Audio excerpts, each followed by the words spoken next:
Mike Hughes from InsideTheVille.com here with Coach Clint Hurtt. Coach, I'm not sure who to ask you about. I mean, I think all your guys are riding bikes or... 190 pounds. Give me a little update. Right now they're all out. So thank you, Teddy. They're all out right now. The biggest thing is I see all my studs over there in the rehab group, so it's been pretty tough. But at the same time, it's an opportunity to coach some of the younger guys, work them out, help them get better. Same thing with the walk-ons right now, and those guys just taking the necessary steps where maybe they can help us later on down the line. And the guys are progressing. Going through the biggest thing we're trying to fight with right now is just stay healthy. Yeah. Tell me about some of the guys that maybe are stepping up this spring with, the B.J. Butlers and all those guys out with injury. I think so far, Randy Salmon's had a very good spring. He's done a lot of things. I think he's taken another step as a player, so I'm excited about that. Roy Filon, consistency is still a major issue for him. Yeah. And if he can get that, he can just start to be consistent in his play, it'll make us a better defense. That's where everything's going to start, is in the interior. Yeah. And that's so much of him. And growing up, it's going to have a lot to do with that. Jermaine Brooks he's a new person since last fall when he got here. I tell him all the time, it's like he lost a small adolescent because he's lost so much weight. He came in here about 373 pounds. He's about 304 right now. He's playing a lot faster, much better job of using his hands, playing with leverage. I have to work on him and being more consistent when he's get off, but he's improved drastically. So we're happy about is he a guy that maybe you can count on this coming season, getting some reps? He's going to have to. We don't have enough depth for any of those guys not to come in and help us and play.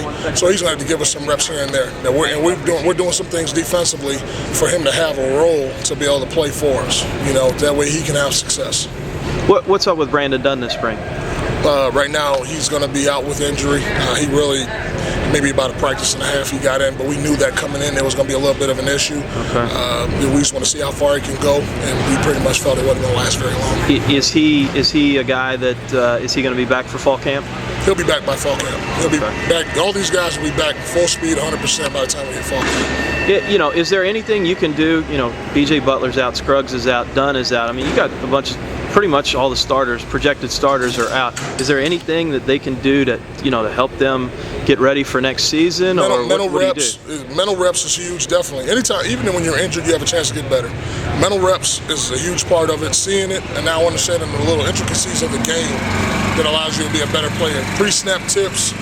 Learning how to film study not only your opponent, like the opponent in terms of the team, but an individual player as well. And these are things I'm spending time with them on right now. So they definitely have a chance to improve in that, and they already have, because I can tell by the questions that they're asking and the things that they're picking up that they're learning and still improving during this time of year. And that's something I'm still stressing and demanding out of them. So they definitely have a chance to improve even when they're out injured, and they are doing that. Coach Hurtt, talk to me a little bit. Last spring when you guys got here, I mean, it was like, wow. Yeah. And now talk to me about where things are when you guys started up. You're now a week into this, but vast differences? Oh, it's night and day. Even though with the injuries, obviously your talent at particular positions is down, it's night and day from what it was last spring when we got in here. And I got to be frank, when we got in last year, it was almost like they had never played football before. I mean, it was really that bad. Now they have a concept, they understand what we're trying to get accomplished, and so much of that has to be dedicated, obviously, Coach Strong's vision and what he wants to get done, but Coach Moore and our strength staff have been phenomenal. They're in incredible shape, they're strong, they listen, they're in tune to what we're trying to get done. So, and those things go into when you start to build the program, and so the necessary steps are being made. Just right now, we're going to have a large youth movement getting ready to come in.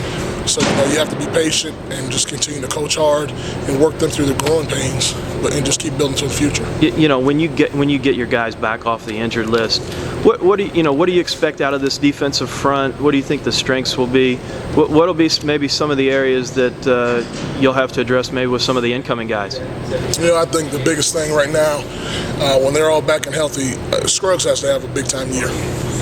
He reminds me a lot of the Calais Campbell kid I had at Miami. Yeah. Scruggs has to stop overanalyzing the game and just go play. You saw flashes of it during the course of the season, and it was like he finally settled into his own. In the last 3 games of the season last year, he really started to play good football, really, really good football. Now I told him, and I had a meeting with him the other day, is that has to go over a 12 or 13 game season. Now, because that's what we're counting on. Everything's going to start up front. He's the guy. he's the one that has to set the tone for the entire defense. And if he does that, we got a chance to be special. So I told him, I said, that's my job to get it done. It's now you got to follow my lead because I'm going to take you there. Your ass got to get on for the ride. You know, and that's the whole thing I've said to him and stressed to him.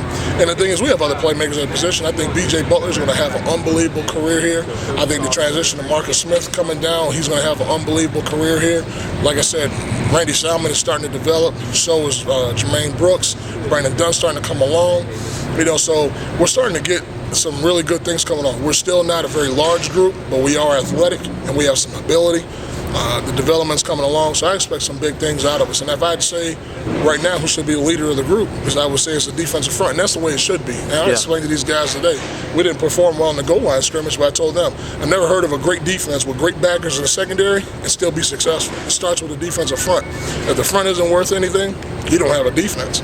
You know, so that's the biggest thing I'm stressing to them, and they have some pride about it. You know, and I think when all the troops get there, things will be a lot better. Are you going to bounce Scruggs back and forth, or is he going to play it in primarily? People have to understand situations and packages that we play. Yeah. And primarily this year, if Randy Salmon stays healthy and some of the bigger interior guys stay healthy, I would love to keep Greg Scruggs the defensive end and play 5 technique. I know he played 3 technique last year for us, because preferably that's what we needed him at. It would not have been fair to Brandon Dunn to start him at 3 technique the entire season. But we ended up having to do that with some injuries and things like that going on. So we're going to leave Scruggs at 5 technique. When we go to some of our nickel packages and things like that, he'll slide inside some. I mean, that's common. You know, and play a little 3 technique for us in pass rush situations and things like that, so guys like B.J. Butler and Marcus Smith can get on the field. You know, that's how you start to develop your group. You know, you create packages where guys can be successful. One last question for you, Coach. Marcus Smith, you touched on him briefly. Just tell me about, you know, his progress and what kind of a player you think he's going to become when he learns that position. I think he's a dynamic talent. I really do. His transition right now is going from a quarterback to a linebacker, now to defensive lineman, and you have to be able to put your face on somebody. Because I tell him all the time, you know, pass rushing is great, and we're going to work the hell out of that and be able to get after the quarterback. But son, understand, you can't get to the quarterback unless you stop the damn run first. I was like, because if people can run the ball down your throat, that's what they're going to do. So I've stressed that to him, and he's actually, each day he's gotten better.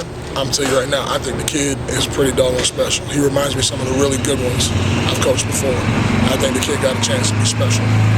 Okay.